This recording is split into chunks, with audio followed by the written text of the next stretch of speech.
আসসালামু আলাইকুম ফ্রেন্ডস, সবাই কেমন আছেন? আশা করি সবাই ভালো আছেন।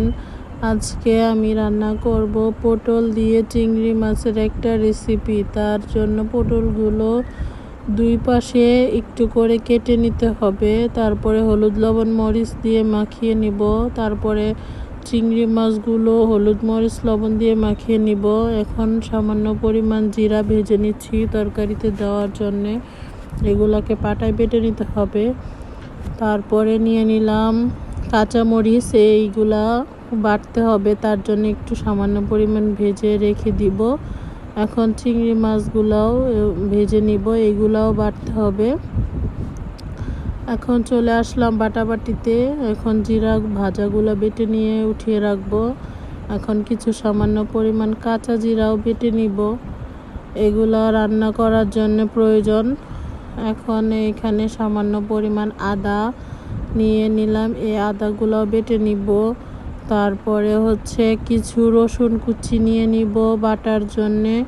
এই রসুনগুলো বেটে নেওয়ার পরে নিয়ে নিব সামান্য টমেটো কুচি, এগুলাকেও বেটে নিব। ব্লেন্ডার করলেও চলবে, কিন্তু যেহেতু পাটা ব্যবহার করছি তাই এইগুলো বেটে নিচ্ছি।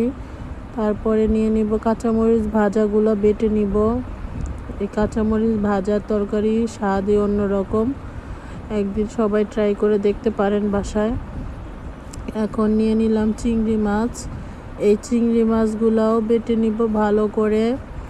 তারপরে নিয়ে নিলাম পেঁয়াজ কুচিগুলো নিয়ে নেওয়ার পরে এগুলাকেও বেটে নিব সামান্য পরিমাণ।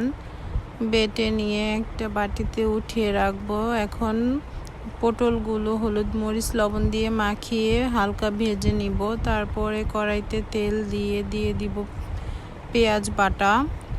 তারপরে দিয়ে দিব এলাচ, দারচিনি, তেজপাতা। তারপরে দিয়ে দিব আদা রসুন জিরা বাটাগুলো সব একে একে দিয়ে দেওয়ার পরে এটাকে ভালো করে নেড়ে চেড়ে ভালো করে ভাজা করে নিতে হবে। করে নিয়ে তারপরে দিয়ে দিয়েছি